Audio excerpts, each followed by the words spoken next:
Your like speaks for us. Hit subscribe. It started like every other hearing, polished suits, rigid protocol, and that heavy air of formality that makes your skin itch. But this time, something cracked through the silence. Judge John Roberts didn't just disagree with Congresswoman Jasmine Crockett, he disrespected her. Deliberately. With that signature smirk tugging at his lips, he leaned slightly forward and said, I've reviewed your statement. It's imaginative. Did they teach that interpretation at TikTok Law School? The room didn't gasp. That's the thing about power. When it mocks you, it does it with silence as its ally. Jasmine didn't blink, but her eyes, sharp and unreadable, locked onto Roberts like a blade locking into stone. She let the insult hang in the air, refusing to flinch. And that was the moment it became war. Not a shouting match, not political theater, but something raw, sharpened by history, injustice, and grit. This wasn't about one amendment. This wasn't about one courtroom. This was about a man so used to being revered, he forgot what it felt like to be held accountable. Jasmine adjusted her mic.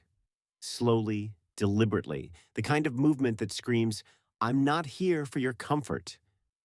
Before she even spoke, you knew. This wasn't going to be a debate. This was going to be a reckoning. Jasmine leaned forward, hands still.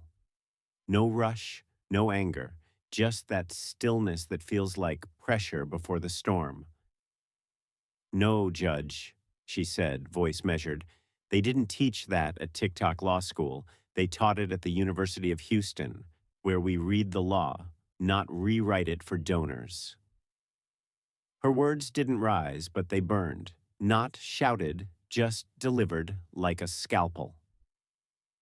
Roberts's lips thinned. He wasn't used to being checked, and certainly not by her, not by a black woman who wore her knowledge like armor and didn't blink under pressure. If you're suggesting my education makes me less qualified, she continued, then let's speak plainly. You don't question my argument. You question my existence in this seat. The tone was unshakable. She wasn't seeking permission to speak. She wasn't interested in converting anyone. She was just telling the truth. And somehow that hit harder than any courtroom outburst ever could. You see a name like mine and assume performance over principle. But I came here to interpret the Constitution, not protect the comfort of men who think they own it. Her final line was slower, more precise. I'm not here to audition for respect. I'm here because I earned it. And in that moment, the courtroom didn't fall silent. It froze because for the first time, Roberts realized this wouldn't be easy. Roberts straightened in his seat, his fingers tapping the wood as if trying to summon composure or control. You seem proud of your defiance, Congresswoman, he said, his voice laced with condescension. But pride and principle are not the same, and volume does not equal value. The words weren't shouted. They were coded in that special brand of disdain only men in power learn to perfect. Soft, but meant to sting. It's not about your background. It's about fit, he continued. Some people wear the robe. Others wear the moment. The insult was wrapped in professionalism, but Jasmine caught it. Of course she did. You think I don't belong here, she replied slowly. That I'm a glitch in your perfect design, an interruption in your echo chamber. Roberts let out a small, sharp laugh, not amusement, but disbelief. You want to be remembered for challenging me? He asked. You'll be remembered, but not how you think. And then came the strike, sharp and personal. Your fire is real, Congresswoman, but so is your fragility. I've seen ambition like yours burn out faster than a ruling can be overruled. There it was, The line meant to break her. The moment meant to remind her that in his world, she was temporary. But what Roberts didn't know, what he couldn't understand, was that Jasmine Crockett didn't burn out. She burned through. Jasmine didn't answer right away. She inhaled, not deeply, just enough to hold something back, enough to keep the walls from falling, but not forever. "You think this is about ambition," she said, her voice lower, more grounded. "You think I sit here because I want a headline?" Her tone shifted, no longer combative, but revealing, controlled emotion carefully unwrapped. "I come from a city that forgets black girls by the time they're 12. I buried a sister who waited 4 years for a public defender. 4 years." Her hands were clenched now, not out of rage, but memory. "When I speak about the law, I speak about the people it forgot. I don't speak from theory. I speak from coffins, from empty chairs at Christmas, from men locked in cages because they couldn't afford bail, not because they were guilty." Silence. She wasn't asking for sympathy. She was forcing the truth into the room. "I graduated with a $210,000 debt, and not a single family member who understood what the hell a deposition was. You don't know what that's like. You never had to explain to your mother that being a lawyer didn't mean you could afford groceries that week." Her voice cracked slightly. Just once, but she caught it, owned it. "So no, Judge, I'm not fragile. I'm tired, and I'm dangerous, because I survived everything that should have broken me. And I'm still here, speaking, clearly." And in that moment, you didn't just hear her pain, you felt it, because it wasn't hers alone. Roberts shifted forward, eyebrows raised slightly. Not in surprise, but in subtle scorn. His tone grew colder, like ice under pressure. "That was moving," he said flatly. "But this isn't a therapy chamber, Congresswoman. It's the United States government, and we legislate based on law, not trauma." The words stung, not because they were loud, but because they were designed to reduce her pain to a performance. "You've mastered this moment," he continued. The viral pause, the trembling voice. "It's effective.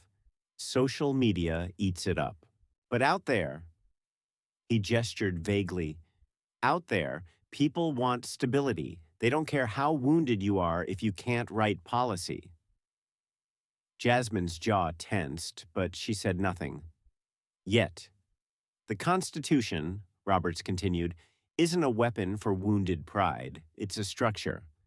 And while your story is compelling, it doesn't replace precedent." And then, the dagger. "You're not here to fight for justice. You're here to fight for attention. You wear suffering like it's a badge. But the courtroom doesn't reward drama. It respects discipline." That was the moment he thought he'd won. He mistook her silence for surrender. He thought shaming her voice would quiet it. What he didn't realize was that she was waiting, waiting for him to go one step too far, waiting for the moment when his mask, polished and practiced, would finally slip. And in that sliver of arrogance, he gave her everything she needed. Jasmine shifted in her seat. Just slightly. Subtle movement, but it carried intent. She spoke slowly, measured, her voice no longer emotional, now surgical. "Let's talk about discipline then, Your Honor. Let's talk about precedent." Roberts glanced down at his notes, already preparing to dismiss her. But Jasmine wasn't done. "2 weeks ago, you ruled in favor of a deregulation bill tied to interstate data protections, a narrow 5-4 vote. Yours was the swing." She paused, just enough to let that settle. "And 3 months before that, your son's consulting firm received $2.3 million from the same tech lobby that drafted the proposal." That stopped everything. You talk about viral moments, but this isn't a tweet. This is a fact. This is a traceable wire transfer, Judge. Roberts stiffened. That's an accusation. No, Jasmine replied, calm as ever. It's a conflict of interest, one you never disclosed. Her voice sharpened now, every syllable deliberate. You've ruled on cases involving companies your own family profits from. You've spoken about integrity while your silence has protected millions in shadow transactions. She leaned in, eyes never leaving his. And the Constitution, the one you say I misuse, you turned it into a shield, not for the people, but for your brand. She didn't raise her voice. She didn't need to, because truth doesn't need an echo. And for the first time, Roberts had no words prepared. No quote. No doctrine. Just silence. The kind that follows exposure. His face didn't twitch. Not at first, but his fingers curled. Not with control, but restraint. John Roberts, the man known for poise, now looked still. Too still. You're stepping out of line, he muttered, but even his tone had changed. It lacked the weight, the confidence. His cadence cracked. That accusation isn't an accusation, Jasmine cut in quietly. It's documentation. She didn't gloat. She didn't smile. She just watched him begin to feel what she'd lived with for years. Exposure. Roberts looked to the side as if searching for protocol, for language to climb back into. But all his tools, formality, prestige, intimidation, had been stripped. My family, he said finally, is not on trial. No, Jasmine replied, but they're in the record, and so is your silence. His mouth opened again, then shut, and for a moment he looked older, not because of age, but because of fear. That fear wasn't about losing his seat. It wasn't legal. It was existential. He wasn't prepared to be the one questioned. What are you really after? He asked, no longer demanding, but pleading. Jasmine tilted her head almost softly now. I'm after balance. I'm after a system that punishes perjury with the same speed it punishes poverty. I'm after a courtroom that sees people, not donors. He looked down. She had pulled him somewhere unfamiliar, out of ritual, out of armor, into confrontation. And there, in that pause, for the first time, John Roberts looked like a man, not a title, not a judge, just a man with too much to hide and nowhere left to place it. Jasmine didn't strike again. She sat back, and for the first time in the exchange, she let herself breathe. You asked what I'm after, she said, her voice lower, more personal. But maybe what I'm really chasing is closure. Her eyes weren't locked on him now. They drifted somewhere else, someplace quieter. My father left when I was 13. He said, this system isn't made for men like me. He didn't mean prison. He meant courtrooms. He meant law. He meant hope. She paused. Her throat tightened, but she didn't let it break her rhythm. He called me a dreamer, not as a compliment, as a warning. She looked at Roberts again, but her gaze was different now. Not combative, but clear. I spent years thinking if I got the degree, if I wore the blazer, if I spoke their language, I'd be safe, I'd be respected. But nothing changed. She placed her hand on the table, steady. They still called me emotional. They still laughed when I corrected them. They still used words like disruptive and overqualified, like they were weapons. Her voice broke just once, but this time she didn't stop it. I walk into rooms every day where people smile to my face and sharpen knives behind closed doors, and I've learned to smile back, not because I'm okay, but because they can't know how tired I am. Then, softly, so when I fight, I fight from exhaustion, but also from love.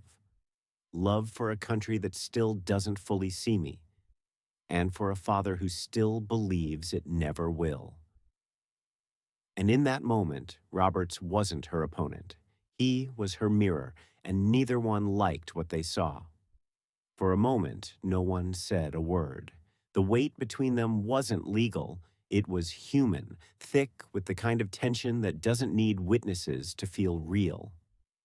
Roberts finally straightened his posture. His voice returned, but it was measured now. Slower. "You've had your moment," he said, almost like a warning. "But this ends with law, not feelings. The court doesn't answer to emotion." Jasmine looked at him, still, unmoving, and then, "No, Judge." She paused, letting the silence tighten around her like rope. Then, 6 words. Cold, steady, final. "The Constitution isn't your playground, sir." It didn't echo. It didn't need to. It landed with the thud of a gavel and the stillness of truth. Roberts opened his mouth, but no reply came. Because what do you say to that, when your robes no longer hide your contradictions? Jasmine didn't blink. She didn't flinch. Those 6 words weren't clever. They weren't pre-written for a headline. They were earned, forged through years of watching law serve power while pretending to serve people. "You treat the Constitution like it's yours to bend," she added. "But it wasn't written to protect men like you. It was written to protect the people you keep beneath your decisions." There was no rage in her voice, just precision and exhaustion. "And I won't let it become a relic to decorate your legacy while it strangles mine." With those final words, she closed her folder, not because she was finished, but because he was. He didn't speak. He couldn't. Roberts sat frozen, not in shock, but in confrontation with a version of himself he had never dared meet. The man who once shaped legal doctrine with a flick of his pen now stared into a truth he couldn't redact. Jasmine didn't smile. There was no triumph, just presence. Heavy, earned, unflinching, and the room, it wasn't silent out of reverence. It was silent because something had shifted. Something final. She didn't dismantle his arguments. She dismantled the illusion that law, power, and pedigree made a man untouchable. Roberts reached for a note. Instinctively, maybe to retreat into rules and language, but the paper slipped between his fingers. It wasn't the paper. It was control. Slipping. Because now the robe didn't shield him, the chamber didn't elevate him. His legacy wasn't his to dictate anymore. Jasmine spoke once more. Not for effect, not for drama. Just truth. You built your name on neutrality. But history won't remember you as neutral. It'll remember what you refused to confront. And then she stood, quietly, without ceremony, without applause. Because real power isn't loud, it walks out of the room and leaves the truth behind like a wound that will never fully close. John Roberts watched her go. He didn't call out, he didn't object, because in that moment he knew his legacy wasn't destroyed by scandal. It was undone by 6 words and the woman who dared to speak them.